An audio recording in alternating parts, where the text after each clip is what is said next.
Episode 3416। जमीन के नीचे बने एक खुफिया महल में ध्रुव पालथी मारकर बैठा था। वो जिस दरी पर बैठा था उस दरी से धीरे धीरे एक ठंडी शक्ति निकल रही थी जो उसके पूरे शरीर को सुकून दे रही थी। इस वक्त वो जगह पूरी तरह से महफूज थी और कोई भी अपनी जादुई नजरों या तकनीकों से उसे वहां नहीं देख सकता था। तभी ध्रुव ने अपने हाथ में एक लाल रंग का तावीज पकड़ा और हैरानी के साथ सोचा, इस तावीज का रहस्य आखिर है क्या? ये तावीज दरअसल दो हिस्सों से मिलकर बना था। पहला हिस्सा उसे बर्फ में जमे एक शिखर देव की लाश से मिला था और दूसरा हिस्सा त्रिगणा पहाड़ के अंदर से। ध्रुव ने अपना सिर नीचे झुकाया और उस पर बने निशानों को बड़े ध्यान से देखते हुए खुद से कहा, ये निशान देखने में तो बहुत आम और सीधे सादे लग रहे हैं, लेकिन असल में इनके अंदर एक बहुत गहरा राज्य छुपा है।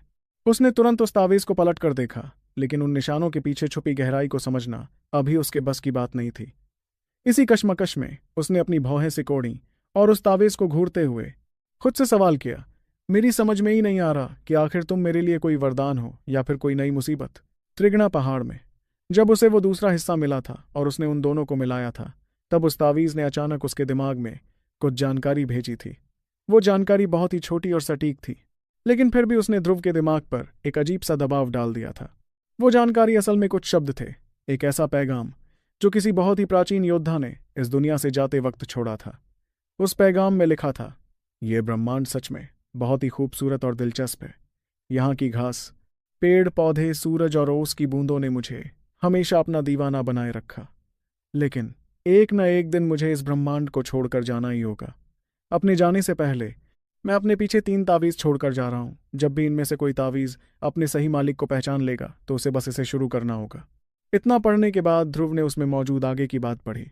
इसे शुरू करने के बाद तुम चाहे किसी भी ब्रह्मांड में क्यों ना हो, चाहे तुम्हें किसी ने कैद कर रखा हो या तुम किसी बहुत पुरानी खंडहर जैसी जगह में फंसे हो, इस तावीज की मदद से तुम सीधे उस जगह पहुंच जाओगे जहां मैंने अपनी जिंदगी का एक बहुत लंबा अरसा गुजारा है।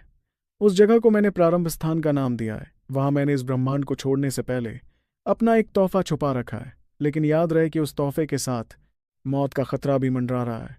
जितनी बार भी तुम वहां कदम रखोगे, 10 में से सिर्फ एक ही बार तुम्हारे जिंदा बचने की उम्मीद रहेगी। और जिस पल तुम्हारी मौत होगी, ये तावीज एक बार फिर इस विशाल ब्रह्मांड में कहीं खो जाएगा, किसी नए योद्धा के इंतजार में। लेकिन अगर तुम कामयाब हो गए तो तुम्हें मेरा वो बेशकीमती तोहफा मिलेगा, और तो और तुम उस प्रारंभ स्थान से इस ब्रह्मांड की किसी भी जगह पर आसानी से पहुंच सकोगे। इतना कहने के बाद आखिर में उस पैगाम ने उसे खबरदार करते हुए कहा, लेकिन उस जगह के अंदर जाने की भी एक हद तय की गई है। बृहद देव होने पर तुम सिर्फ एक बार वहां जा सकते हो। इसी तरह अपना सत्य मार्ग खोलने पर एक बार और सरताज बनने पर भी सिर्फ एक बार तुम वहां कदम रख सकते हो। ये सारी बातें ध्रुव के दिमाग में गूंज रही थीं और वो गहरी सोच में डूबा हुआ था। भले ही वो जानकारी बहुत छोटी थी, लेकिन ध्रुव उसमें छुपे कई सारे गहरे राज्य समझ पा रहा था। सबसे पहली बात तो ये थी कि इस दुनिया में ऐसे 3 तावीज मौजूद थे। इसका सीधा सा मतलब था कि बाकी 2 तावीज़ों का या तो कोई मालिक होगा या फिर वो अभी भी बिना किसी मालिक के इस विशाल ब्रह्मांड में कहीं गुम होंगे। और दूसरी बात यह थी कि ये तावीज़ उसे सीधा प्रारंभ स्थान ले जाएगा। ये जगह उस प्राचीन योद्धा ने बनाई थी जो बहुत पहले ही इस ब्रह्मांड को छोड़कर जा चुका था। इन सारी बातों को सोचकर ध्रुव ने धीमी आवाज में बड़बड़ाते हुए कहा, इस ब्रह्मांड को छोड़ना, और तो और सरताज भी वहां जा सकते हैं, वो भी 10 में से 9 बार। मौत पक्की है। इसका मतलब तो यही है कि जिस शख्स ने ये प्रारंभ स्थान बनाया था उसकी ताकत किसी सरताज से भी कई गुना ज्यादा होगी। तभी उसके दिमाग में एक और ख्याल आया, जिससे उसकी आंखें हैरानी में बड़ी हो गईं। एक पल बाद उसने खुद से कहा, और जो कोई भी इस तावीज को शुरू करेगा वो सीधा प्रारंभ स्थान पहुंच जाएगा और वहां से ब्रह्मांड की किसी भी जगह पहुंच सकेगा। सिर्फ इस तावीज की मदद से गायब होने की ये कला धूमकेतु देव की खतरनाक तकनीकों से भी कहीं ज्यादा ताकतवर थी। ताल हृदय टापू और बाकी पुरानी खंडहर जैसी जगहों में खतरनाक जालों का भारी दबाव होता था। वहां किसी को भी बहुत संभल कर और धीरे धीरे उड़ना पड़ता था, और कोई भी अपनी शक्तियों से वहां के आयाम को चीरकर गायब नहीं हो सकता था। लेकिन इस तावीज के साथ कोई भी सीधे प्रारंभ स्थान तक पहुंच सकता था, जिससे उन पुरानी जगहों के सारे जालों का दबाव बिल्कुल बेअसर हो जाता। ये बात सच में किसी के भी होश उड़ाने के लिए काफी थी। ध्रुव का दिमाग इस वक्त तेजी से दौड़ रहा था, जिसके साथ ही उसने आगे कहा, क्या वो शख्स ताला हृदय टापू मालिक से भी ज्यादा ताकतवर था? नहीं, ताला हृदय टापू मालिक को तो कई युगों से इस ब्रह्मांड का सबसे ताकतवर योद्धा माना जाता है। मेरे गुरुजी की परख मुझसे कहीं ज़्यादा अच्छी है, और वो भी ताल हृदय टापू मालिक की बहुत इज्जत करते हैं, जिसका मतलब है कि वो सच में बेहद खौफनाक रहे होंगे। तो क्या ऐसा हो सकता है कि इस प्रारंभ स्थान के मालिक आयाम का इस्तेमाल करने की कला में ज़्यादा माहिर हों? काफ़ी देर तक अपना दिमाग खपाने के बाद ध्रुव ने गहरी सांस ली और कहा, खैर छोड़ो, मुझे अब इस बारे में और ज़्यादा नहीं सोचना। उसने तुरंत इन सारे सवालों को अपने दिमाग से निकाल फेंका। आखिर उसे इस बात से क्या लेना देना था कि उस प्रारंभ स्थान का मालिक कौन था। बस इतना ही काफ़ी था कि वो शख्स किसी को भी प्राचीन जगहों से गायब होने की ताकत दे सकता था, जिसका सीधा सा मतलब था कि वो ताल हृदय टापू मालिक से किसी भी मायने में कमज़ोर तो बिल्कुल नहीं था। भले ही इस तावीज़ के साथ मौत का बहुत बड़ा खतरा जुड़ा था, लेकिन ध्रुव अच्छी तरह समझ गया था कि ये उसके लिए एक बहुत बड़ा मौका भी था। अगर वो इस तावीज़ का सही से इस्तेमाल करता तो वो किसी भी जानलेवा मुसीबत से अपनी जान बचाकर भाग सकता था। लेकिन मुसीबत ये थी कि बृहद्देव होने के नाते वो इसका इस्तेमाल सिर्फ एक ही बार कर सकता था। अपनी हालत का अंदाज़ा लगाते हुए ध्रुव ने आगे सोचा, बृहद्देव होने के दौरान मेरे पास सिर्फ एक ही मौका है, और जब तक कोई बहुत बड़ी मुसीबत ना आ जाए मुझे इसका इस्तेमाल बिल्कुल नहीं करना चाहिए।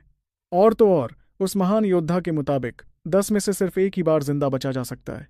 उन्होंने पक्का आने वाली पीढ़ियों का इम्तिहान लेने के लिए ही इसे छोड़ा होगा। कायदे से तो जो शख्स जितना ज़्यादा ताकतवर होगा उसके बचने की उम्मीद भी उतनी ही ज़्यादा होगी। यही सोचते हुए उसने मन ही मन खुद से वादा किया, वहां जाने से पहले मुझे अपनी ताकत को और बढ़ाना होगा। मुझे बस यही उम्मीद है कि कहीं मैं पहली बार वहां जाते ही मारा ना जाऊं। दूसरी तरफ ध्रुव को जो नई जिम्मेदारी मिली थी उसी के साथ तोहफों की भरमार भी उसे मिलने लगी, लेकिन इन तोहफों को देखने की उसे कोई जल्दी नहीं थी। इस बीच पूर्वज ज्वालेंद्र ने ध्रुव को एक जरूरी मुलाकात के लिए बुलाया, और क्योंकि पूर्वज ज्वालेंद्र के ध्रुव पर बड़े एहसान थे, इसलिए ध्रुव ने तुरंत वहां जाने का फैसला किया। जैसे ही ध्रुव को सारे तोहफों का वो कागज मिला जो उसने तैयार करने को कहा था, तो वो तुरंत हुमाना और पूर्वज ज्वालेंद्र से मिलने निकल पड़ा। जब वो उनके घर के आंगन में पहुंचा तो उसने देखा कि वो दोनों आराम से बैठकर एक दूसरे से बातें कर रहे थे।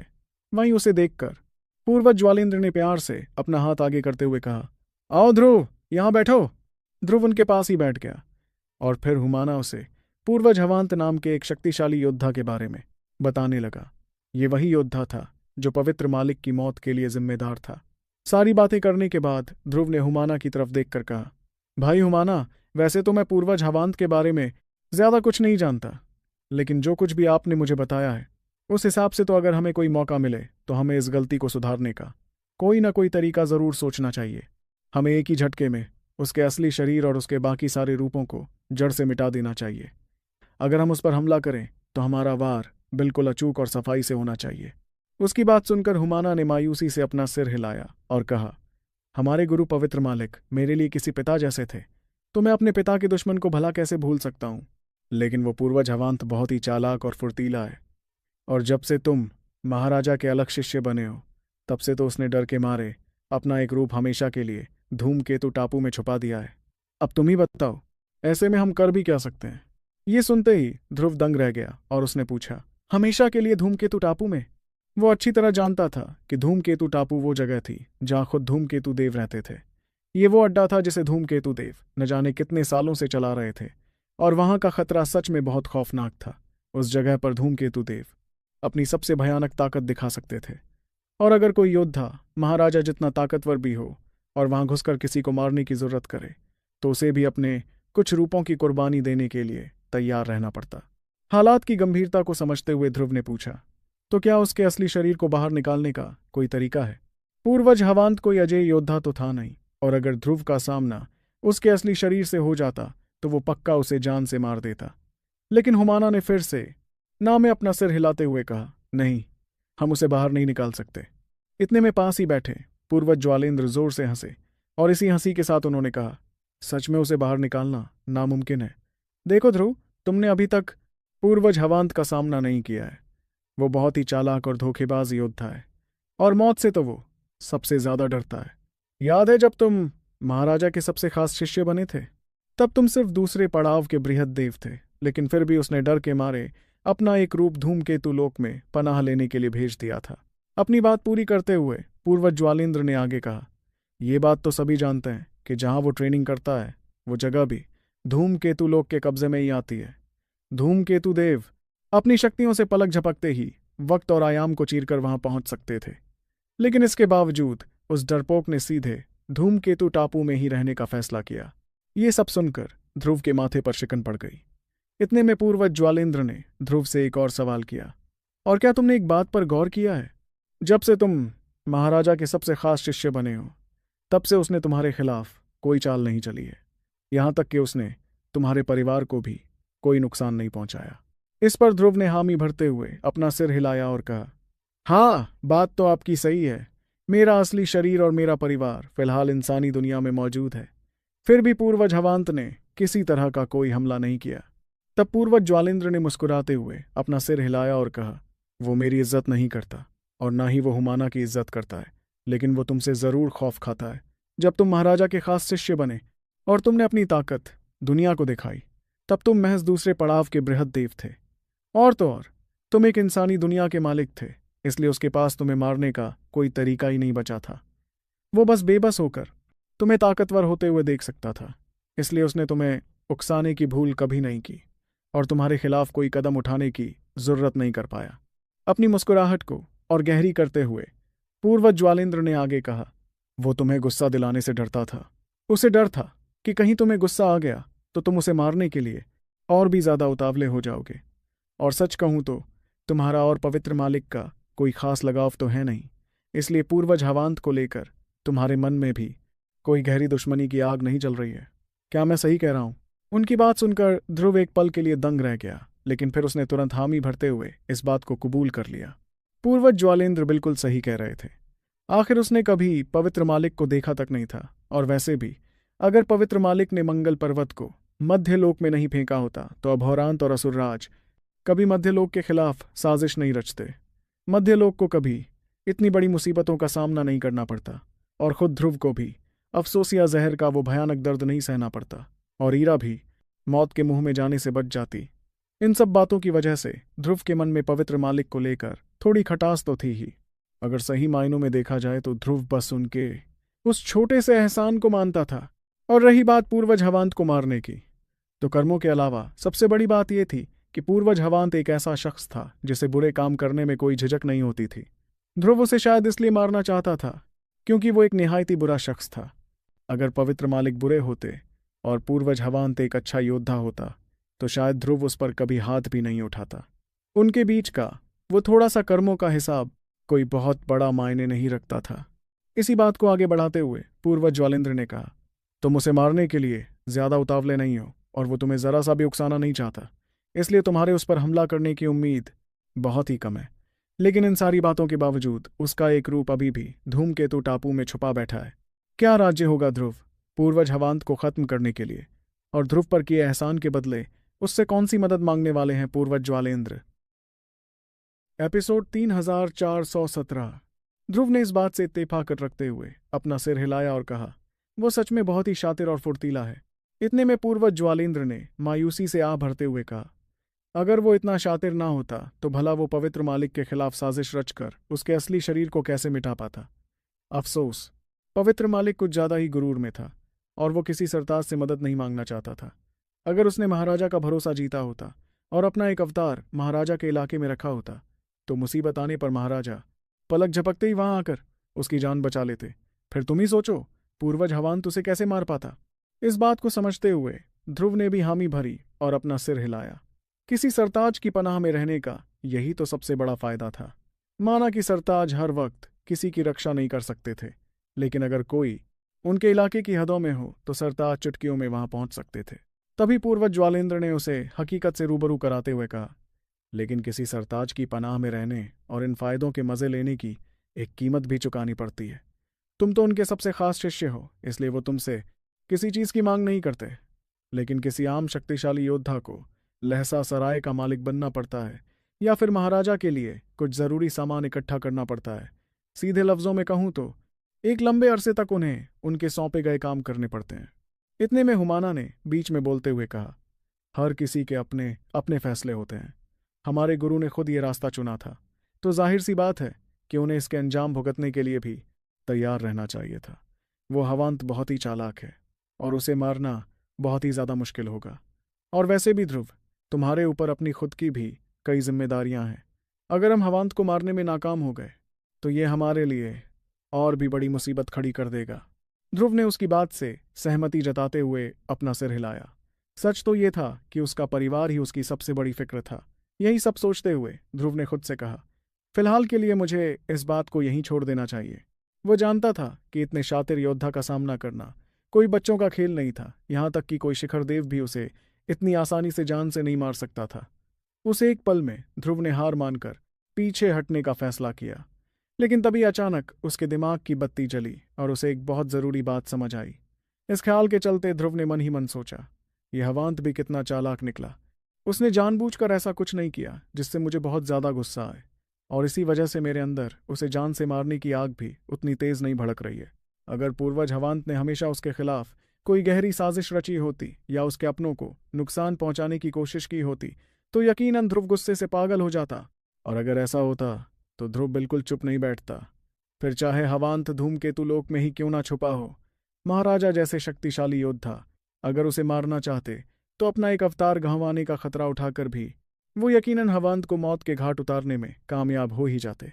लेकिन इस काम की कीमत बहुत बड़ी थी। ध्रुव एक लहसा सराय का मालिक था, इसलिए वो अच्छी तरह जानता था कि महाराजा जैसी हस्ती को किसी ताकतवर दुश्मन को मारने के लिए कितना बड़ा मूल्य चुकाना पड़ सकता था। शायद इसके लिए किसी शिखर देव के सारे खजाने भी कम पड़ जाते। पर बात जब ध्रुव की आती तो कहानी थोड़ी अलग थी। आम लोगों के लिए वो कीमत भले ही बहुत ज्यादा होती, लेकिन ध्रुव तो उनका सबसे खास शिष्य था। अगर ध्रुव सच में गुस्से से आग बबूला होता तो शायद महाराजा को उस पर तरस आ जाता और वो कम कीमत पर भी एक बार उसकी मदद करने को राजी हो जाते। बस यही वो बात थी जिसकी वजह से हवांत ने शुरू से लेकर आखिर तक ध्रुव को जरा भी गुस्सा दिलाने की जरूरत नहीं की थी। वो दुश्मन बहुत अच्छी तरह जानता था कि कब वार करना था और कब पीछे हटना था, इसलिए उसने बड़ी ही चालाकी से खुद को ध्रुव के भयानक गुस्से से बचा लिया था। हवांत बहुत ही सतर्क और शातिर था। उसने मौका मिलने की कोई भी गुंजाइश नहीं छोड़ी थी, यहां तक कि उसने हुमाना को भी किनारे कर दिया था, जिसके दिल में पवित्र मालिक के लिए बहुत गहरी जगह थी। इन्हीं सब ख्यालों से बाहर आते हुए ध्रुव ने पूर्वज ज्वालेंद्र की तरफ देखा और कहा, हाँ पूर्वज, आप अभी कुछ देर पहले कह रहे थे कि कोई मुसीबत आ गई है। उसकी ये बात सुनकर हुमाना ने भी तुरंत पूर्वज ज्वालेंद्र की तरफ अपनी नजरें घुमाई। ध्रुव के इस सवाल पर पूर्वज ज्वालेंद्र के चेहरे पर हल्की सी झिझक दिखाई दी और उन्होंने गहरी सांस भरते हुए कहा, मैं खुद तुम्हें ये बात बताने से हिचकिचा रहा था ध्रुव, और सच कहूं तो मैं तुम्हें इसके बारे में बताना भी नहीं चाहता था, लेकिन यह मामला मेरे लिए बहुत ज्यादा जरूरी है और अब तुम इतने ताकतवर हो चुके हो कि मेरी मदद कर सको, इसलिए मुझे बेशर्म होकर तुमसे मदद मांगनी ही पड़ रही है। और हाँ, अगर तुम मेरी मदद करते हो तो ये मान लिया जाएगा कि मेरा वो एहसान चुका दिया जब मैंने उस दिन ईरा की जान बचाई थी। इस तरह हमारे बीच का वो कर्म का लेन देन भी बराबर हो जाएगा। उनकी ये बात सुनकर ध्रुव ने मुस्कुराते हुए बेबाकी से जवाब दिया, आप किस एहसान और कर्म की बात कर रहे हैं पूर्वज? उस दिन अगर आपने मेरी मदद नहीं की होती तो मेरी पूरी जिंदगी वहीं तबाह हो गई होती। पूर्वज, जो मुसीबत आपकी है वो मेरी भी है, और आप ये बिल्कुल मत सोचिए कि मुझे इससे कोई परेशानी होगी। वैसे भी एक अवतार होने के नाते मुझे जान से मारे जाने का कोई असली खतरा तो है नहीं, तो फिर मैं किसी भी परेशानी से क्यों डरूंगा? ध्रुव के इस जवाब को सुनकर पूर्वज ज्वालेंद्र अंदर तक भावुक हो गए। ध्रुव और पूर्वज ज्वालेंद्र दोनों ही एक जैसे लोग थे जो किसी का बड़ा एहसान या मदद मिलने के बाद उसे कभी भूलते नहीं थे। वो ऐसे लोग बिल्कुल नहीं थे जो कर्म का लेन देन बराबर होने के बाद अपना रिश्ता खत्म कर लें, बल्कि वो तो हमेशा एक दूसरे के लिए दिल में इज्जत और फिक्र रखने वालों में से थे। उस वक्त ध्रुव सच में अपनी सारी उम्मीदें खो चुका था, और ऐसे में पूर्वज ज्वालेंद्र का आगे आकर उसकी मदद करना उसकी बेरंग जिंदगी में वापस रंग भरने जैसा ही था। अपनी झिझक को पूरी तरह दूर करते हुए पूर्वज ज्वालेंद्र ने सीधे मुद्दे की बात पर आते हुए कहा, बात कुछ ऐसी है ध्रुव, तुम दोनों अच्छी तरह जानते हो कि मैं अक्सर अपनी ट्रेनिंग के लिए सूर्यलोक जाता रहता हूं। ये सुनकर ध्रुव और हुमाना बड़े ध्यान से उनकी बातें सुनने लगे। तब अपनी बात को शुरू से समझाते हुए पूर्वज ज्वालेंद्र ने आगे बताया, देखा जाए तो सूर्यलोक भी वर्जित इलाके और इंसानी दुनिया के ही बराबर की एक जगह है, लेकिन उसकी खासियत यह है कि तुम जितना उसके अंदर जाओगे गर्मी उतनी ही ज्यादा बढ़ती जाएगी। अगर वहां के सरताज भी सूर्यलोक के बिल्कुल बीचों बीच पहुंच जाएं तो वो भी उस भयानक आग में जलकर राख हो जाएंगे। जैसे जैसे ध्रुव की ताकत बढ़ती जा रही थी, वैसे वैसे शिखरदेव ज्वाला और महाराजा उसे लगातार नई और अहम जानकारियां भेज रहे थे। जाहिर सी बात थी कि इन जानकारियों की मदद से सूर्यलोक को लेकर ध्रुव की समझ भी काफी ज्यादा बढ़ गई थी। देखा जाए तो सूर्यलोक और चंद्रलोक दोनों के ही काम करने का अपना एक अलग तरीका था। ये दोनों इंसानी दुनिया या वर्जित इलाके से जरा भी कम ताकतवर नहीं थे। इसके अलावा इंसानी दुनिया और वर्जित इलाके के मुकाबले इन दोनों लोगों का बर्ताव बिल्कुल अलग था। जहां इंसानी दुनिया अनगिनत जिंदगियों को जन्म देती थी और कमजोर जानों की रक्षा करती थी, वहीं दूसरी ओर वर्जित इलाका भले ही खूंखार और बेरहम था, लेकिन फिर भी वहां से अनगिनत दानव पैदा होते थे। वर्जित इलाका तो अपने यहाँ आने वाले घुसपैठियों को मारने के लिए वहां के रहने वाले शैतानों को भड़काता तक था, लेकिन चंद्रलोक का मिजाज सूर्यलोक से पूरी तरह अलग था। मगर ये दोनों ही जगहें किसी भी जीव के जिंदा रहने लायक नहीं थीं।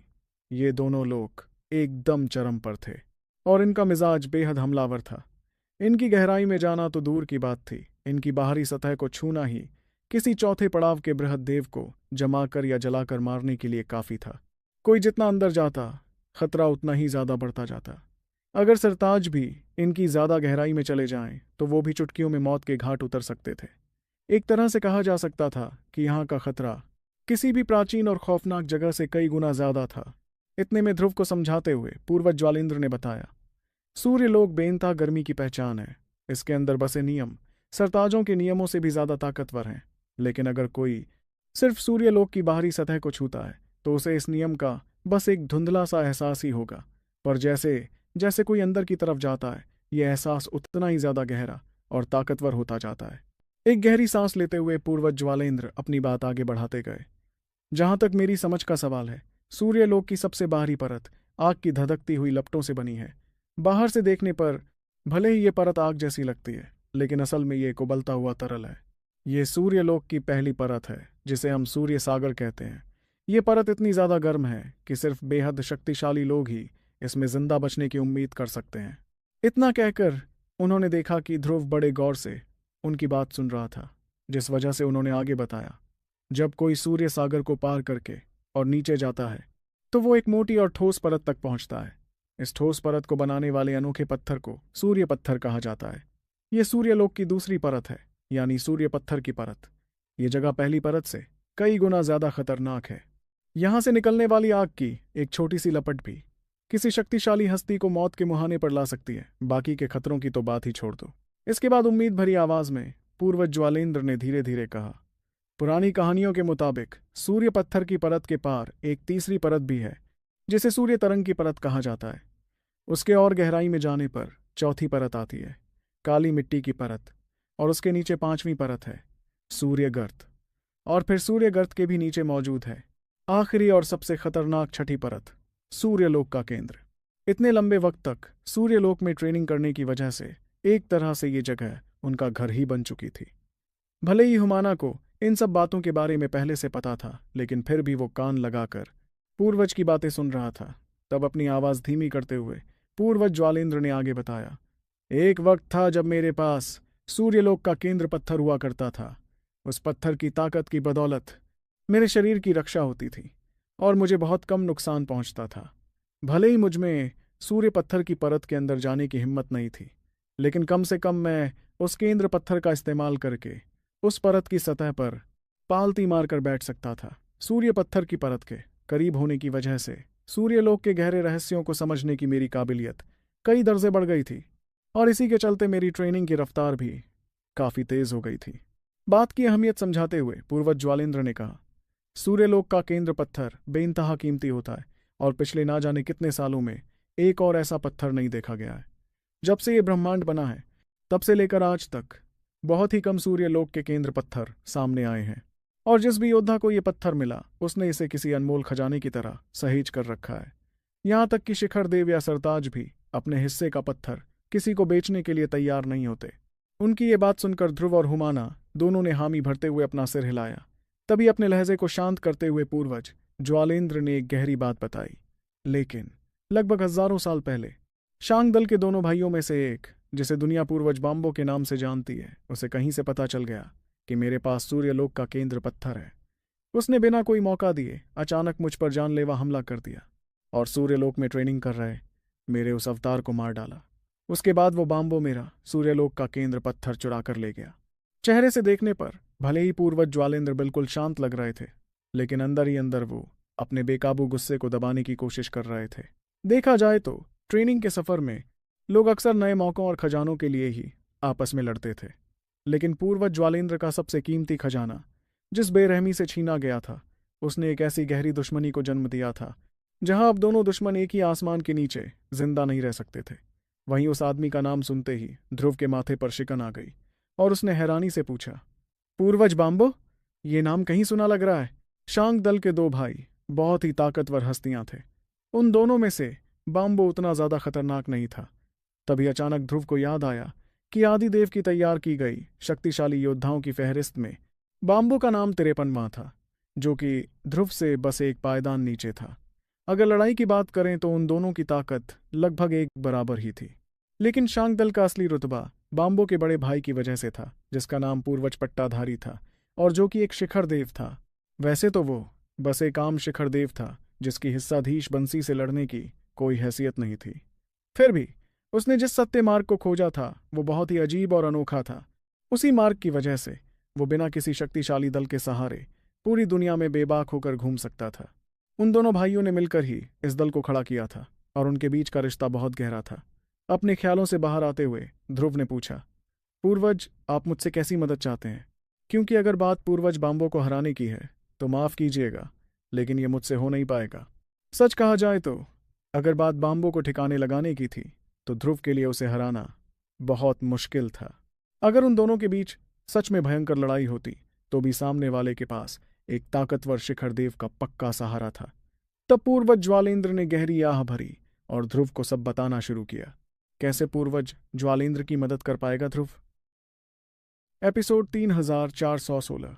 जमीन के नीचे बने एक खुफिया महल में ध्रुव पालथी मारकर बैठा। एपिसोड 3418। पूर्वज ज्वालेंद्र ने ध्रुव की तरफ देखकर अपनी बेबसी जाहिर करते हुए बताना शुरू किया, नहीं ध्रुव, मैं बदला लेने के बारे में बिल्कुल नहीं सोच रहा। हमारी ताकतों के बीच का फासला बहुत बड़ा है और उस बाम्बो की पीठ पर जिसका हाथ है वो तो और भी ज्यादा खौफनाक है। मैं तो बस इतना चाहता हूं कि मुझे एक और सूर्यलोक का केंद्र पत्थर मिल जाए। बहुत लंबे वक्त से मेरा एक ही लक्ष्य रहा है और अगर मैं कभी अपना खुद का सत्य मार्ग खोलूंगा तो वो आग का मार्ग ही होगा। बिना केंद्र पत्थर के मुझ में सूर्य पत्थर की परत को छूने की हिम्मत भी नहीं है। मैं सिर्फ सूर्य सागर में रहकर ही अपनी ट्रेनिंग कर पाऊंगा, जहां चीजों को महसूस करने की मेरी ताकत बहुत धुंधली हो जाती है। इस तरह मेरी ट्रेनिंग की रफ्तार पहले के मुकाबले 1000 गुना कम हो जाएगी और इतनी धीमी रफ्तार से मैं कहीं नहीं पहुंच पाऊंगा। जिन भी लोगों को मैं जानता हूं या जो मेरे करीब हैं, उनमें सिर्फ तुम ही हो ध्रुव, जिसके जरिए मुझे एक और केंद्र पत्थर मिलने की थोड़ी बहुत उम्मीद है। पूर्वज ज्वालेंद्र अच्छी तरह जानते थे कि ध्रुव की ताकत और उसकी जान पहचान दोनों ही उनके मुकाबले कई गुना ज्यादा बड़ी थी। ध्रुव के पीछे खुद महाराजा खड़े थे और इसके साथ ही राजा हरीश, हिस्साधीश बंसी, शिखर देव ज्वाला जैसे और भी कई लोग उसके साथ थे। ध्रुव की यह पहचान फिलहाल पूर्वज ज्वालेंद्र की पहचान से शायद सैकड़ों गुना ज्यादा मजबूत थी।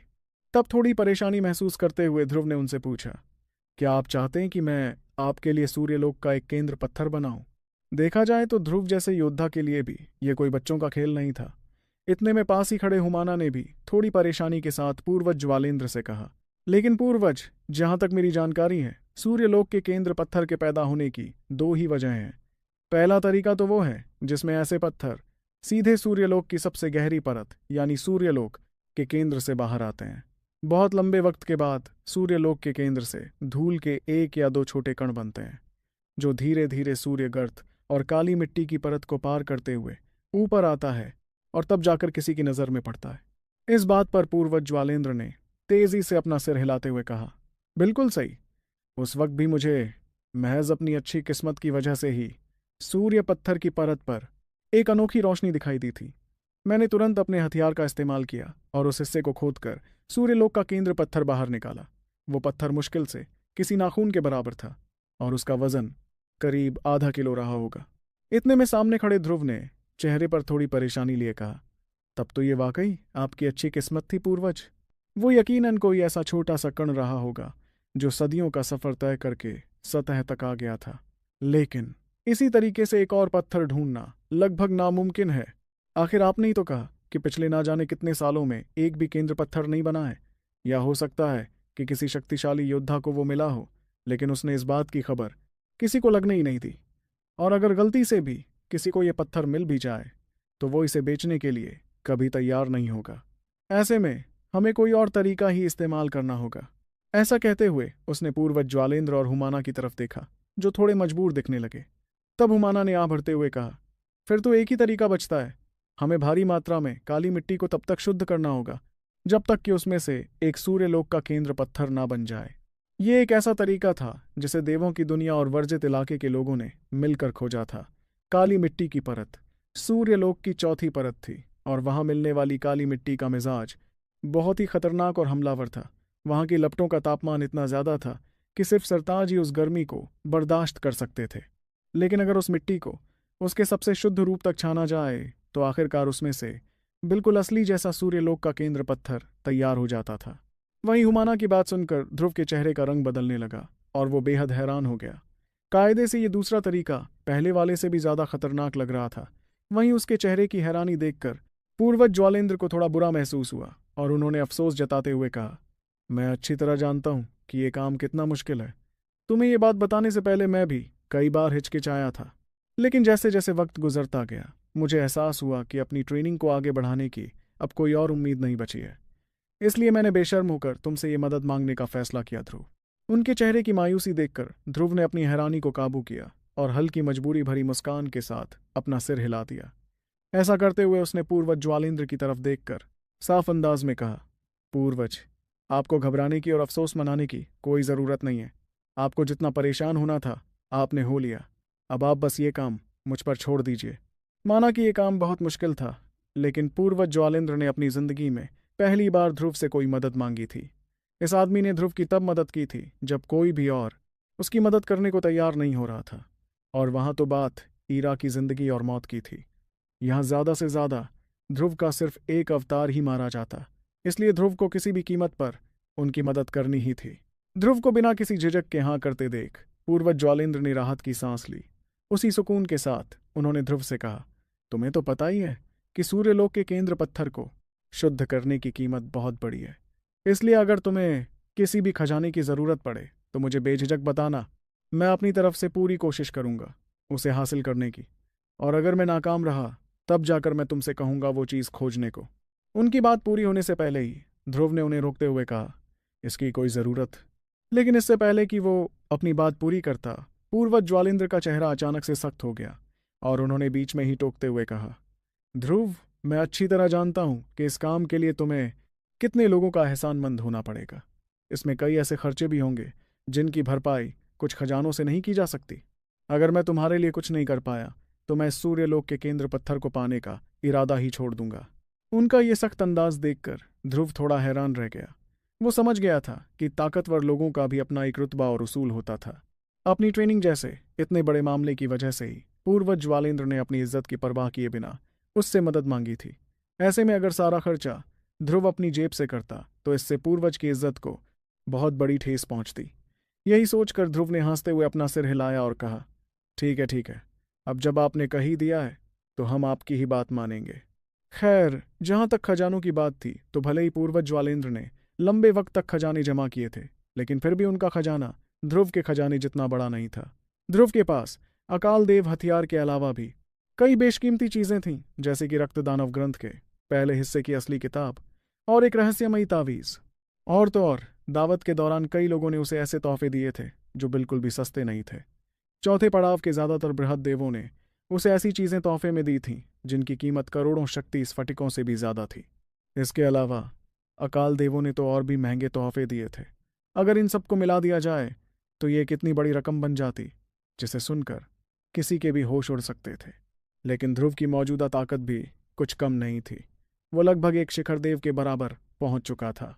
फिर अपनी बात को आगे बढ़ाते हुए ध्रुव ने दोनों की तरफ देखा और कहा, हाँ, याद आया हुमाना जी और पूर्वज ज्वालेंद्र, आप दोनों को तो पता ही है कि मुझे रक्त दानव ग्रंथ के पहले हिस्से की असली किताब मिल गई है। उसकी बात पर पूर्वज ज्वालेंद्र और हुमाना दोनों ने अपना सिर हिलाया। वो अच्छी तरह समझ गए थे कि ध्रुव आगे क्या कहने वाला था। तभी चेहरे पर हल्की मुस्कुराहट लिए ध्रुव ने उनसे पूछा, क्या आप लोग इस रक्त दानव ग्रंथ को सीखना चाहते हैं? सच कहूं तो इस महाकला को सीखने के दो तरीके हैं। पहला तरीका यह है कि आप अनगिनत रूहों का इस्तेमाल करें, जो कि बहुत ही भयानक और बेरहम तरीका है। जो लोग इस तरीके का इस्तेमाल करते हैं वो आगे चलकर कोई बड़ी कामयाबी हासिल नहीं कर पाते। और दूसरा तरीका पूरी तरह से आपकी अपनी काबिलियत पर टिका है। अगर आप इसे सीखना चाहते हैं तो मैं आपको सिर्फ दूसरा तरीका ही सिखाऊंगा। देखा जाए तो ऐसे बहुत कम लोग थे जो इस रक्त दानव ग्रंथ को सीखने के काबिल थे, और जिन्हें ध्रुव ये कला सिखाने को राजी था उन्हें भी उसने पहले तरीके का इस्तेमाल करने से सख्त मना कर दिया था। वो अपने किसी भी काम की वजह से अपने सिर पर कोई पाप नहीं लेना चाहता था।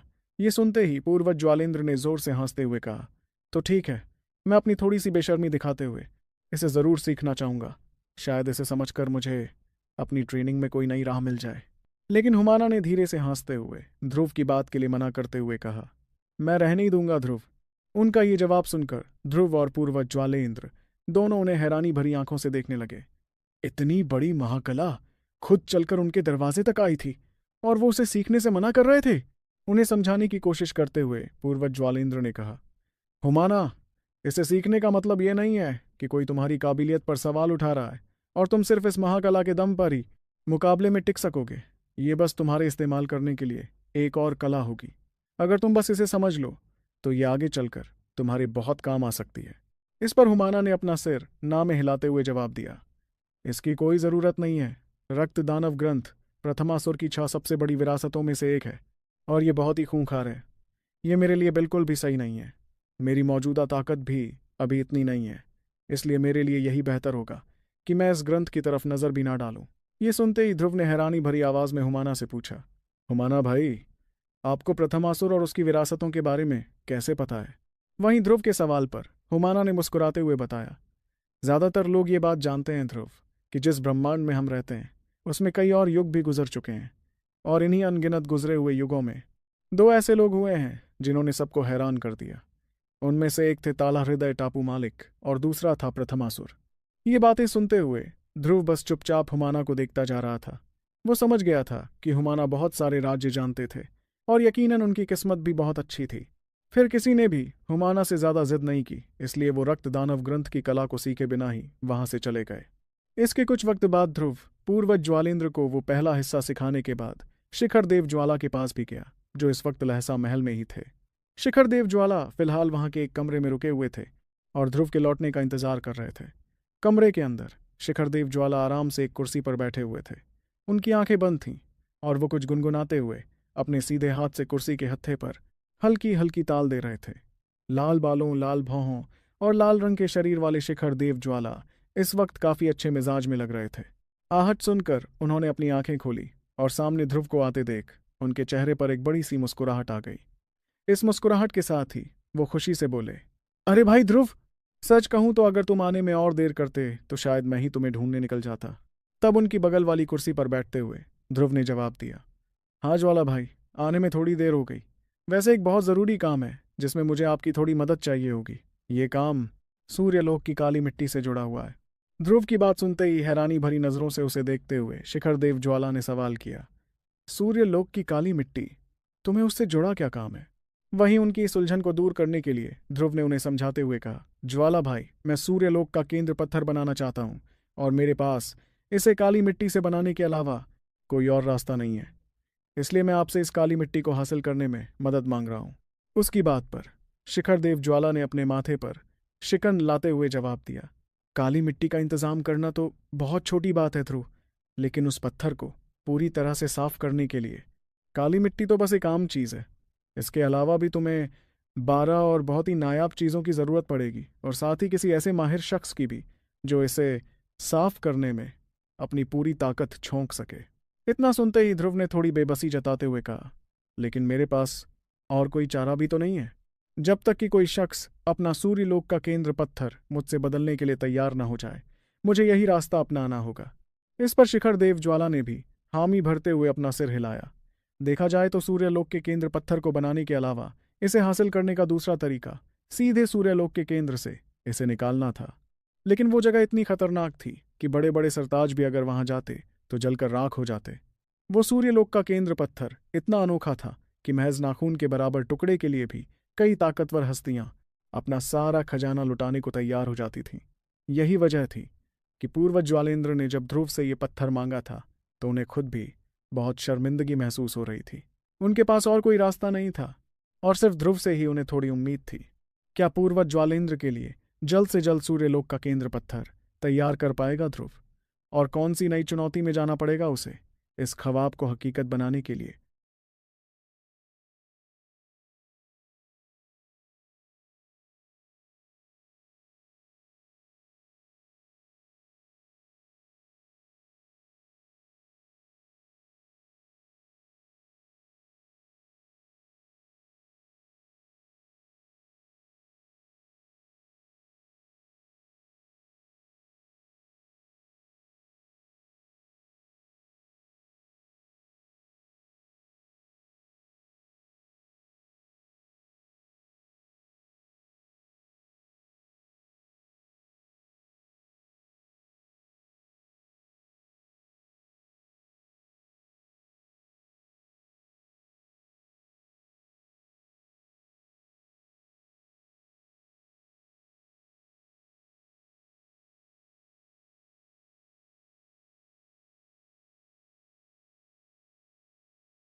एपिसोड 3419। ध्रुव ने शिखर देव ज्वाला को बता दिया था कि उसे सूर्यलोक के केंद्र पत्थर की तलाश थी।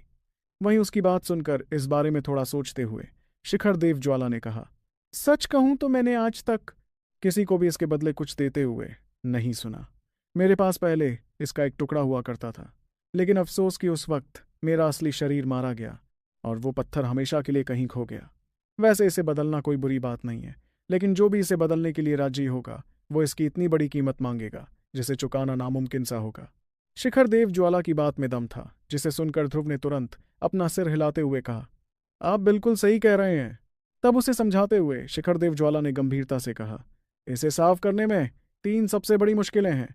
पहली, तुम्हारे पास काफी ज्यादा बड़ी मात्रा में काली मिट्टी होनी चाहिए। दूसरी, तुम्हारे पास वो 12 अनमोल चीजें होनी चाहिए। और तीसरी, इसे साफ करने के लिए किसी माहिर योद्धा का मिलना। इनमें से काली मिट्टी हासिल करना सबसे आसान काम है, और वो 12 चीजें ढूंढना थोड़ा सा मुश्किल। लेकिन इसे बनाने वाले शख्स को ढूंढना सबसे बड़ी परेशानी का काम है।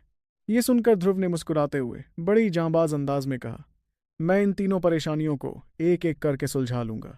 और उसका ये भरोसा देखकर शिखर देव ज्वाला ने पूछा, काली मिट्टी का काम तुम मुझ पर छोड़ दो, तुम्हें कितनी मिट्टी चाहिए? उनका यह सवाल सुनते ही ध्रुव ने बिना हिचकिचाए जवाब दिया, मेरे ख्याल से मुझे कम से कम 50 लाख किलो काली मिट्टी चाहिए होगी। दरअसल 50 लाख किलो काली मिट्टी से महज आधा किलो के बराबर एक नाखून जितना सूर्यलोक का केंद्र पत्थर ही बनाया जा सकता था। इतनी बड़ी मात्रा सुनकर भी शिखर देव ज्वाला ने बेबाक अंदाज में ऐलान करते हुए कहा, ठीक है, मैं जल्द से जल्द तुम्हारे लिए 10 लाख किलो काली मिट्टी का इंतजाम कर दूंगा, बाकी का बाद में देखेंगे। उनकी इस दरियादिली पर ध्रुव ने खुशी से हंसते हुए कहा, बहुत बहुत शुक्रिया बड़े भाई।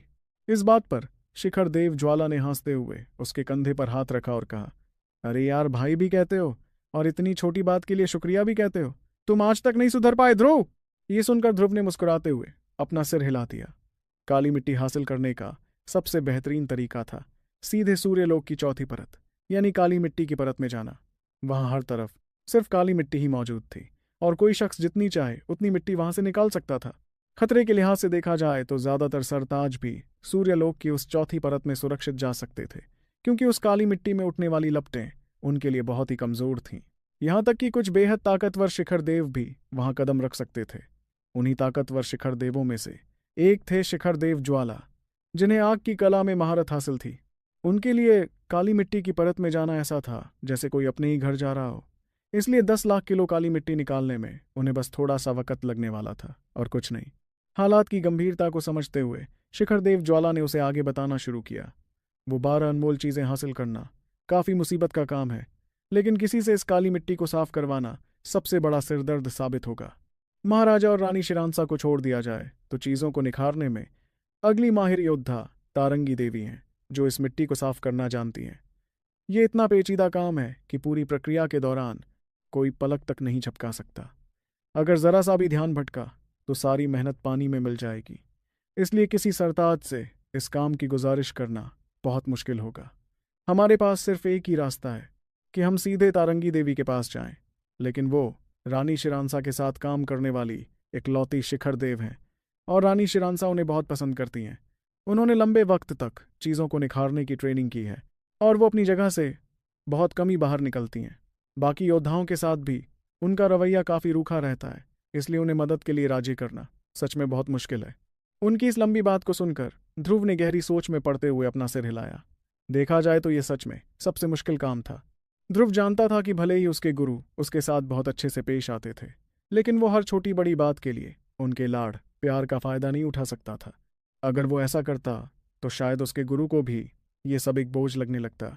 आखिर किसी की दी हुई छूट का गलत फ़ायदा उठाना अच्छी बात नहीं थी। ताकतवर हस्तियों के बीच हमेशा बराबरी का सौदा करना ही सबसे ज़्यादा ज़रूरी माना जाता था। कुछ पाने के लिए उसे अपनी तरफ से भी कुछ देना ही पड़ता। अपना मन पक्का करते हुए ध्रुव ने यकीन से भरी आवाज़ में कहा, तो फिर मुझे तारंगी देवी के पास ही जाना होगा। बाकी की सारी बातें वहीं चलकर तय की जा सकती हैं। इस पर शिखर देव ज्वाला ने अपनी रजामंदी देते हुए कहा, ठीक है, लेकिन पहले तुम्हें वो 12 अनमोल चीज़ें इकट्ठा कर लेनी चाहिए। उसके बाद ही तुम उनसे मिलने जाना। मैं कल ही सूर्य लोक के लिए निकल जाऊंगा। उसके बाद धीरे धीरे रात गुजरने लगी और अगले दिन की शुरुआत के साथ शिखर देव ज्वाला चुपचाप सूर्य लोक की तरफ निकल पड़े। वहीं दूसरी ओर ध्रुव ने सबसे पहले लहसा सराय के जरिए वो सारी अनमोल चीज़ें इकट्ठा करना शुरू कर दिया था। लहसा सराय की पहुंच बहुत ही शानदार थी और जल्द ही उसे उन 12 चीज़ों में से 7 चीज़ें मिल भी गईं, लेकिन बाकी की 5 चीज़ें हासिल करने के लिए उसके पास ये खबर फैलाने के अलावा और कोई रास्ता नहीं बचा था कि वो उन्हें तलाश रहा था।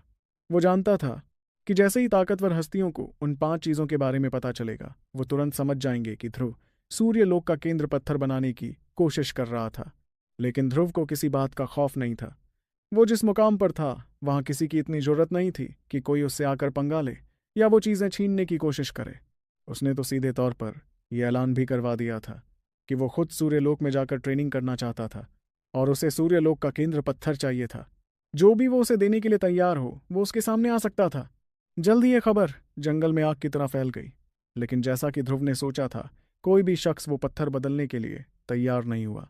मगर इससे अलग वो 5 अनमोल चीज़ें धीरे धीरे ध्रुव के पास आने लगी थीं। जब भी कोई ताकतवर शख्स आता तो वो बेबाक अंदाज में सीधा उस चीज़ को ध्रुव को तोहफे के तौर पर दे देता।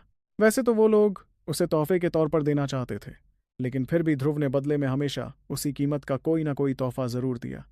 अगर वो बिना कुछ दिए सिर्फ चीज़ें लेता रहता तो इससे उसकी इज्जत पर दाग लग सकता था, और अगर ऐसा होता तो भविष्य में किसी और चीज़ का सौदा करना उसके लिए बहुत भारी पड़ सकता था। वक्त का पहिया अपनी रफ्तार से घूमता रहा और 1 महीने तक सूर्यलोक में रहने के बाद शिखर देव ज्वाला वापस लौट आए थे और अपने साथ पूरे 10 लाख किलो काली मिट्टी लाए थे। लेकिन यहाँ ध्रुव का सिर दर्द से फटने लगा था, क्योंकि उसने उन 12 चीज़ों में से अभी तक सिर्फ 10 चीज़ें ही इकट्ठा की थीं। अभी भी 2 ऐसी चीज़ें बची थीं जिनके बारे में उसे दूर दूर तक कोई खबर नहीं मिल पा रही थी। जमीन के अंदर बने उस भव्य महल में एक बर्फीली नीली दरी पर पालथी मारकर बैठे हुए ध्रुव गहरी सोच में डूबा था। सूर्यलोक के केंद्र पत्थर को पूरी तरह तैयार करने के लिए उसे 3 बड़ी मुश्किलों को हल करना था। 12 कीमती चीज़ों को इकट्ठा करना दूसरा काम था, और सच कहा जाए तो ये काम काली मिट्टी इकट्ठा करने से भी ज़्यादा मुश्किल था। ऐसा इसलिए था क्योंकि इन कीमती चीज़ों में से आधी चीज़ें तो बहुत ही ज़्यादा अनोखी थीं। भले ही उनका इस्तेमाल बहुत कम होता था और उनकी कीमत भी ज़्यादा नहीं थी, लेकिन फिर भी वो बड़ी मुश्किल से देखने को मिलती थी। इन चीज़ों को ढूंढना अपने आप में एक बहुत बड़ा सरदर्द था, और ध्रुव के पास अभी भी 2 चीज़ों की कमी थी। इसी बात पर थोड़ा परेशान होते हुए ध्रुव ने मन ही मन सोचा, शक्तिशाली लोगों के बीच तो ये खबर बहुत पहले ही फैल चुकी है। जिसके पास भी वो कीमती चीज़ें होंगी और जो इन्हें बेचना चाहता होगा वो अब तक बेच चुका होगा, और जो इन्हें बेचना ही नहीं चाहते वो मेरे कितना भी इंतज़ार करने पर भी अपना मन नहीं बदलेंगे। फिर एक गहरी सांस लेते हुए उसने खुद को तसल्ली दी और कहा, अब मुझे सिर्फ बृहद देवों से ही उम्मीद है, शायद उनके पास वो दो कीमती चीज़ें मौजूद हों। पूरी देवों की दुनिया और वर्जित इलाके में बहुत सारे बृहद देव फैले हुए थे, इसलिए शक्तिशाली लोगों के मुकाबले बृहद देवों के पास वो चीज़ें मिलने की गुंजाइश कहीं ज़्यादा थी। और ध्रुव तो पहले ही हर तरफ ये खबर फैला चुका था कि उसे उन दो खास चीज़ों की तलाश थी। उन दो चीज़ों के नामों को दोहराते हुए ध्रुव थोड़ा परेशान जरूर था, लेकिन उसने इन ख्यालों को झटकते हुए खुद से कहा, 7 पत्तों वाला फल और पन्ना घास की जड़। इंतजार करने के सिवा और कोई रास्ता भी तो नहीं है। इसी बीच उसने अपना ध्यान भटकाने के लिए खुद से कहा, चलो तब तक जरा इन तोहफों को ही देख लिया जाए। ध्रुव ने उन सभी तोहफों को देखना शुरू किया जो मेहमानों ने उसे कुछ वक्त पहले दिए थे। फिर थोड़ा वक्त गुजरता गया और ध्रुव काली धुंध के सागर में जाकर वहां राज करने लगा। एक दिन उस जगह के पास परिवहन जाल में अचानक एक परछाई दिखाई देने लगी। वो हरे रंग के कपड़े पहने एक चांदी जैसे बालों वाली लड़की थी। उस चांदी जैसे बालों वाली लड़की ने राजा के उस भव्य महल की तरफ देखा और उसकी आंखों में एक अजीब सी ललक दिखाई दी। एक पल बाद उसने धीमी आवाज में खुद से कहा, सम्राट ध्रुव का महल, आखिरकार मैं यहां पहुंची गई। बहुत ही जल्द वो चलते हुए महल के मुख्य दरवाजे पर आ पहुंची। दरवाजे पर लिखे हुए ध्रुव नाम से एक ऐसी खौफनाक ताकत बाहर आ रही थी जिसे देखकर ही वो लड़की कांप उठी। वो ताकत इतनी ज्यादा भारी और खतरनाक थी कि ऐसा लग रहा था मानो कोई सदियों पुराना खूंखार जानवर वहां बैठा था। ऐसा महसूस हो रहा था कि अगर इस ताकत का सिर्फ एक छोटा सा हिस्सा भी बाहर आ जाए तो वो पूरी दुनिया को तबाह कर सकता था। यहां तक कि ताकतवर लोग भी इसके सामने पल भर में मारे जाते। उस चांदी जैसे बालों वाली लड़की ने सहमते हुए मन ही मन सोचा, सच में जैसा सुना था सम्राट ध्रुव बिल्कुल वैसे ही है।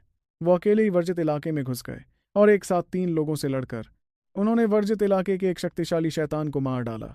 लेकिन वो बेचारी ये नहीं जानती थी कि ध्रुव के महल का सुरक्षा जाल अब पूरी तरह से बदल चुका था। किसी मामूली सुरक्षा जाल की जगह अब उस महल में हिस्साधीश बंसी का दिया गया तोहफा, जो कि असल में एक जाल चक्र था, उसे इस्तेमाल किया जा रहा था। तभी महल के दरवाजे पर खड़े एक बृहद देव पहरेदार ने उसे टोकते हुए कहा, यह सम्राट का महल है, क्या तुम्हारे यहाँ आने की कोई खास वजह है?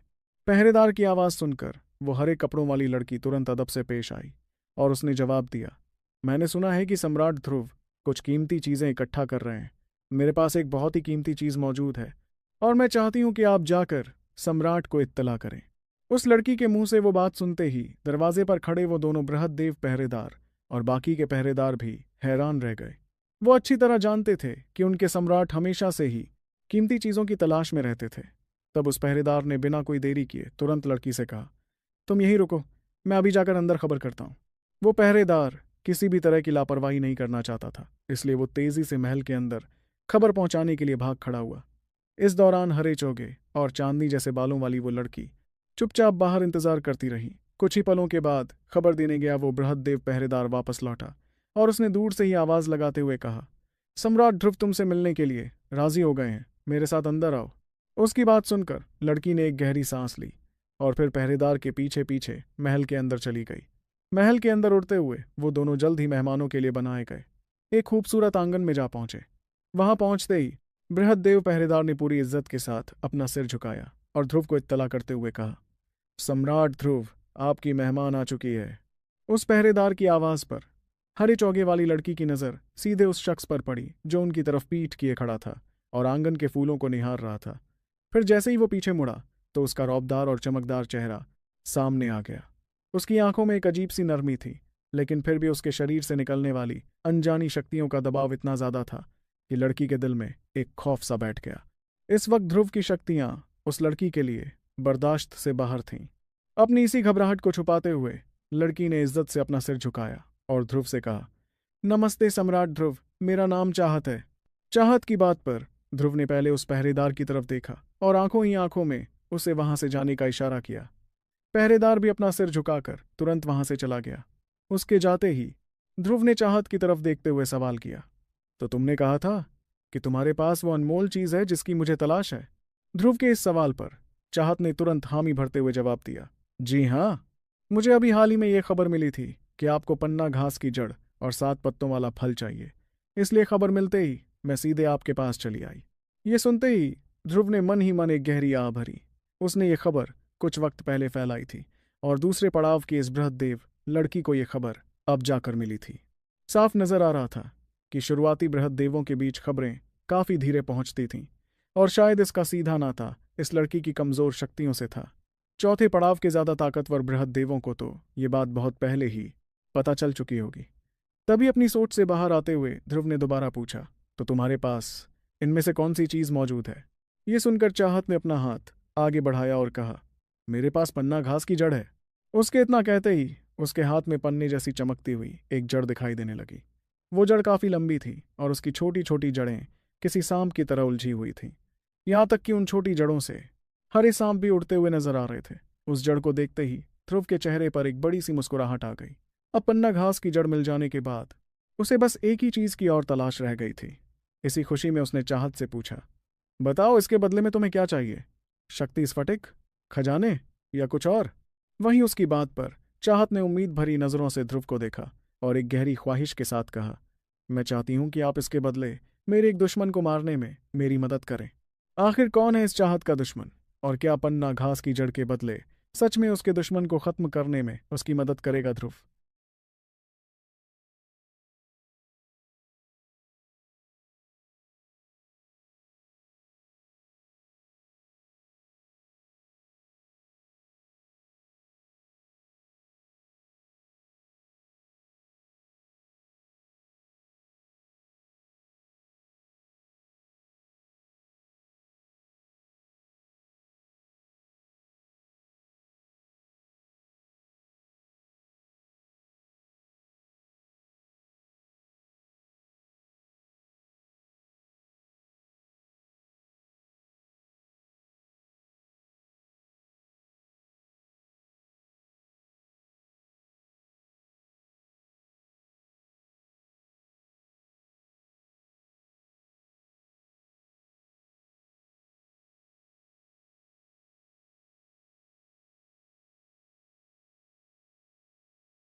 आयसा हाय सम्राट ध्रुव का रुतबा।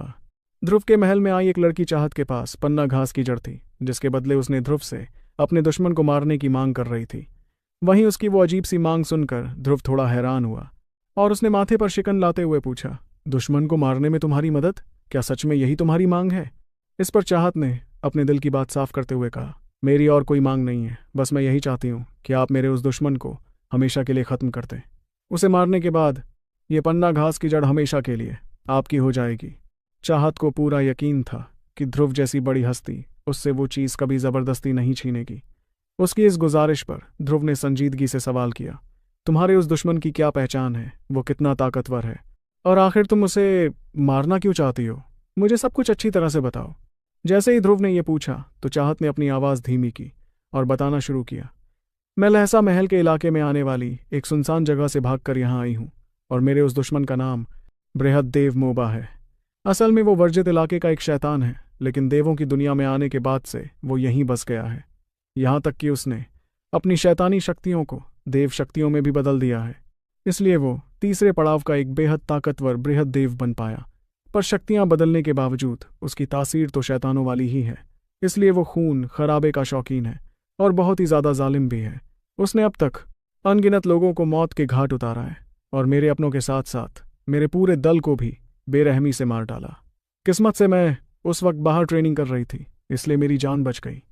अब मेरी बस यही उम्मीद है कि आप उसे ख़त्म कर दें ताकि मेरे परिवार वालों और मेरे दल वालों की आत्माओं को शांति मिल सके। ये सारी जानकारी सुनकर ध्रुव ने धीरे से अपना सिर हिलाया और खुद से कहा, तीसरे पड़ाव का बृहद्देव मोबा, ये नाम तो मैं पहली बार सुन रहा हूँ। जाहिर सी बात थी कि उसे देवों की दुनिया के बहुत से बृहद देवों के बारे में जानकारी थी, लेकिन इस बृहद्देव मोबा के बारे में उसने पहले कभी नहीं सुना था। इतने में चाहत ने आगे बताते हुए कहा, वो एक शैतान होने के बावजूद देवों की दुनिया में सिर्फ इसलिए टिक पाया है क्योंकि उसे सम्राट कालराज की पनाह मिली हुई है। सम्राट कालराज एक बेहद शक्तिशाली हस्ती है और ये मोबा उनका एक झांबाज सेनापति है जिसे वो सम्राट बहुत पसंद करते हैं। सम्राट कालराज का नाम सुनते ही ध्रुव ने हामी भरते हुए कहा, अच्छा तो वो उस कालराज का सेनापति है? वो तो खुद ही मार काट का बहुत बड़ा शौकीन है। कोई ताज्जुब की बात नहीं कि उसने एक ऐसे जंगली शैतान को अपनी पनाह में रखा हुआ है।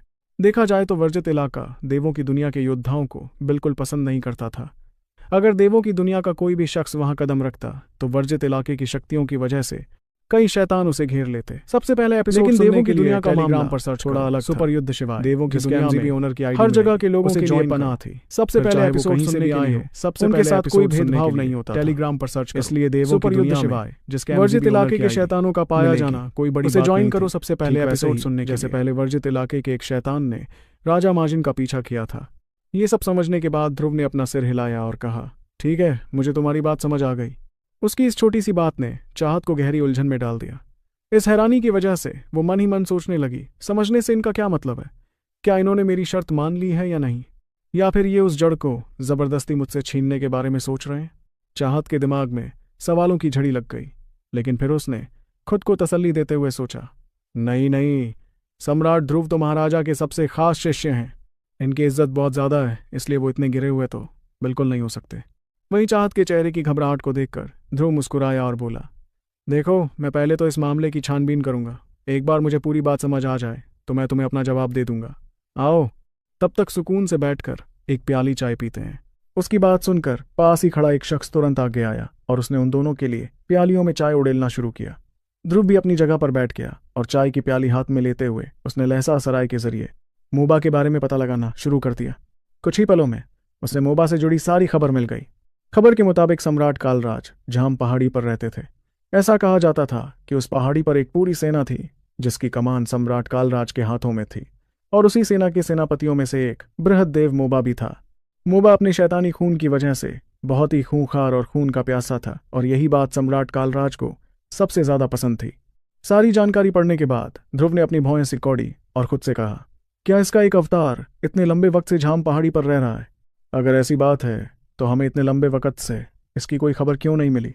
ये बात वाकई थोड़ी परेशानी वाली थी। अगर उसे मोबा को मारना था तो जाहिर सी बात थी कि उसे उसके असली शरीर और नकली रूप दोनों को एक साथ मारना पड़ता, तभी वो पूरी तरह से खत्म होता। मोबा के काले कारनामों की खबरें देखने के बाद ध्रुव को यह तो पक्का हो गया था कि वो शैतान मरने के ही लायक था, लेकिन उसका एक रूप सम्राट कालराज के इलाके में मौजूद था जो इस काम को मुश्किल बना रहा था। इसी उधेड़बुन में ध्रुव के मुंह से धीमी आवाज में निकला, इस रास्ते में सबसे बड़ा कांटा सम्राट कालराज ही बनेगा। उसकी आवाज भले ही बहुत धीमी थी, लेकिन चाय की प्याली पकड़े बैठी।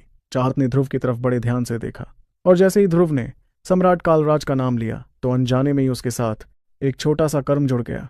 ध्रुव की आत्मा उन कर्म के धागों के सहारे तेजी से आगे बढ़ने लगी और आयाम की सभी रुकावटों को चीरते हुए देवों की दुनिया के एक घने इलाके में जा पहुंची। उस इलाके में पहाड़ों की एक बहुत लंबी कतार थी जो खरबों किलोमीटर तक फैली हुई थी। यही जगह झाम पहाड़ी थी जहां सम्राट कालराज बहुत लंबे वक्त से अपना राज चला रहा था। बड़े बड़े शक्तिशाली लोग भी उसके इस इलाके में बिना इजाजत घुसने की हिम्मत नहीं करते थे। उसी पहाड़ी की एक ऊंची चोटी पर सम्राट कालराज का विशाल शरीर आराम से लेटा हुआ था। उसके सामने लजीज पकवानों से भरी कई थालियां सजी हुई थीं। सबसे और पहले वो एपिसोड बीच-बीच सुनने में के लिए उनका टेलीग्राम मजा पर ले सर्च रहा करो। था। सुपर इतने युद्ध बड़े और शिवाय, शक्तिशाली जिसके होने के MGB ओनर बावजूद की आईडी मिलेगी। लजीज उसे खाने का ज्वाइन उसका करो। ये शौक सबसे पहले अभी तक एपिसोड खत्म नहीं सुनने के हुआ लिए था। सबसे तभी पहले अचानक एपिसोड सुनने सम्राट के लिए कालराज ने टेलीग्राम अपना पर सिर सर्च उठाया करो और सुपर सामने की युद्ध तरफ शिवाय, देखा। जिसके MGB उसके ओनर ठीक की आईडी सामने अचानक एक मिलेगी। धुंधली सी उसे शक्ल ज्वाइन दिखाई करो देने सबसे लगी। पहले एपिसोड वो धुंध सुनने के धीरे लिए। धीरे एक शरीर में बदलने लगी और कुछ ही पलों में हवा में तैरता हुआ एक योद्धा उनके सामने आ गया जो बड़े ही शांत अंदाज में कालराज को देख रहा था। उस शख्स को देखते ही सम्राट कालराज ने उसे तुरंत पहचान लिया और हैरानी से कहा, ध्रुव शौर्य? वो कोई और नहीं बल्कि मशहूर ध्रुव था। भले ही सम्राट कालराज थोड़ा कमजोर था, लेकिन फिर भी आदिदेव की फहरिस्त में उसका नाम 95वें स्थान पर था। और जाहिर सी बात थी, वो अच्छी तरह जानता था कि ध्रुव इस वक्त 52वां सबसे ताकतवर योद्धा था। ये सब याद आते ही सम्राट कालराज ने अपना सिर ऊपर किया और बड़ी ही नरमी से पूछा, मैं सोच रहा हूं कि सम्राट ध्रुव इस तरह अचानक मुझसे मिलने क्यों आए हैं? ये कहते हुए कालराज ने अपने आस पास एक नजर दौड़ाई। उसका इशारा समझते ही वो सारे नौकर जो खाना परोस रहे थे चुपचाप वहां से पीछे हट गए। किसी में भी उनके बीच दखल देने की हिम्मत नहीं थी। अब उस पहाड़ी की चोटी पर सिर्फ सम्राट कालराज और ध्रुव ही बचे थे। असल में ध्रुव खुद वहां नहीं आया था, बल्कि उसने कर्म के जरिए अपना एक अंश वहां भेजा था। ये बिल्कुल वैसा ही था जैसे मामूली से देव किसी निशान के जरिए इंसानी दुनिया में अपना कोई अंश भेज देते थे। ध्रुव भले ही सम्राट कालराज से मीलों दूर था, लेकिन देवों की दुनिया के अंदर कर्म के धागों का इस्तेमाल करके अपना अंश बनाना उसके लिए बहुत आसान काम था। जब वो दोनों अकेले रह गए तो ध्रुव ने बात को आगे बढ़ाते हुए कहा, मैं सम्राट कालराज के पास एक खास काम के सिलसिले में आया हूं। सम्राट कालराज के मन में थोड़ी सावधानी थी। भले ही उसकी सम्राट ध्रुव के साथ कोई दुश्मनी नहीं थी, लेकिन आखिरकार वो दोनों एक दूसरे के दोस्त भी तो नहीं थे। इसी वजह से अपनी आवाज में लिहाज बनाए रखते हुए उसने ध्रुव से कहा, सम्राट ध्रुव, अगर आपको कोई काम है तो बेझिझक मुझे बताएं कि मैं आपके लिए क्या कर सकता हूं। हवा में तैरते हुए ध्रुव ने सीधे सम्राट कालराज की आंखों में देखा और पूछा, आपका एक साथी है मोबा, जो असल में वर्जित इलाके से आया एक शैतान है, क्या मैं सही कह रहा हूं? उसकी बात पर सम्राट कालराज पहले तो थोड़ा झिझकने लगा और उसके चेहरे पर परेशानी भी दिख रही थी। फिर उसने तुरंत अपना सिर हिलाया और कहा, जी, बात तो सही है, लेकिन अब वो पूरी तरह से एक देव बन चुका है। उसकी शैतानी शक्तियां भी बदलकर देव शक्तियों में बदल चुकी हैं। वैसे क्यों? इस बात का आपसे क्या लेना देना है? इस सवाल के जवाब में ध्रुव ने भी अपना सिर हिलाया और मुस्कुराते हुए कहा, दरअसल मैं पहले उसे जान से मारने की तैयारी कर चुका था, लेकिन जब मुझे पता चला कि वो आप जैसे बड़े सम्राट का साथी है, तो मुझे लगा कि आपको इस बारे में ना बताना मेरी बहुत बड़ी गलती होगी। ये सुनते ही सम्राट कालराज की बड़ी बड़ी आंखें थोड़ी बड़ी हो गईं और अगले ही पल वो जोर जोर से हंसने लगा। फिर अपनी भारी आवाज में उसने बेबाक अंदाज में कहा, सम्राट ध्रुव, आपने सच में मुझे बहुत इज्जत दी है। वो मोबा तो बस एक मामूली सा सेनापति है, उसे मारना कोई बहुत बड़ी बात नहीं है। आपको इतना सोचने की क्या जरूरत थी? ऐसा करते हैं, मैं खुद ही अपने हाथों से उस मोबा का काम तमाम कर देता हूं। उसका ये जवाब सुनकर ध्रुव भी मुस्कुराया और उसने कहा, अगर ऐसा है तो आपका बहुत बहुत शुक्रिया सम्राट कालराज। इस पर सम्राट कालराज ने जोर से हंसते हुए बात को टालने वाले अंदाज में कहा, अरे ये तो बहुत छोटी सी बात है, इसके लिए शुक्रिया की कोई जरूरत नहीं।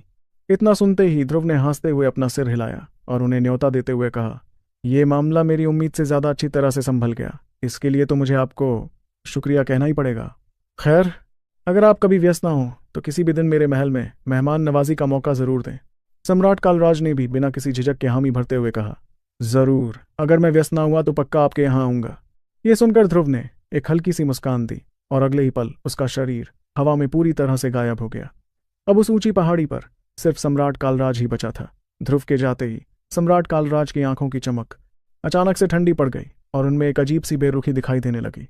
देखा जाए तो वो एक बहुत पुराना और तजुर्बेकार खिलाड़ी था, जिसने ना जाने कितने साल इस दुनिया में गुजारे थे। ऐसे में वो ध्रुव के कहने का असली मतलब कैसे नहीं समझता। ध्रुव ने साफ लफ्जों में कहा था कि वो पहले ही मोबा को मारने का मन बना चुका था।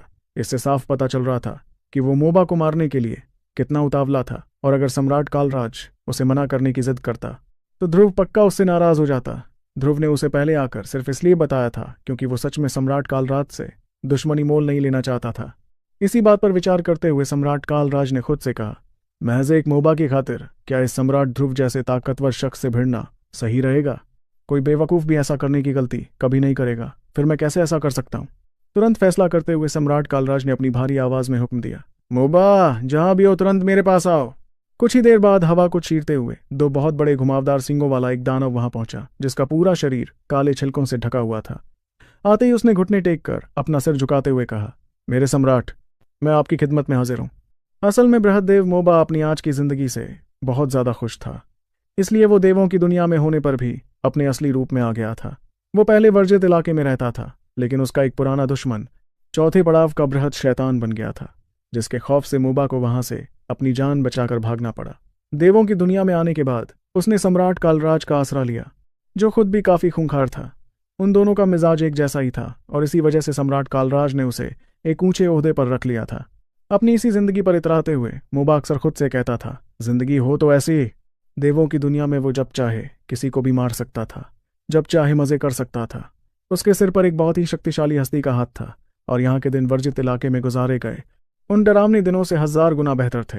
मोबा के ख्यालों को तोड़ते हुए सम्राट कालराज ने धीमी और गंभीर आवाज में उससे पूछा, मोबा, क्या तुमने किसी भी तरह से सम्राट ध्रुव को नाराज किया है?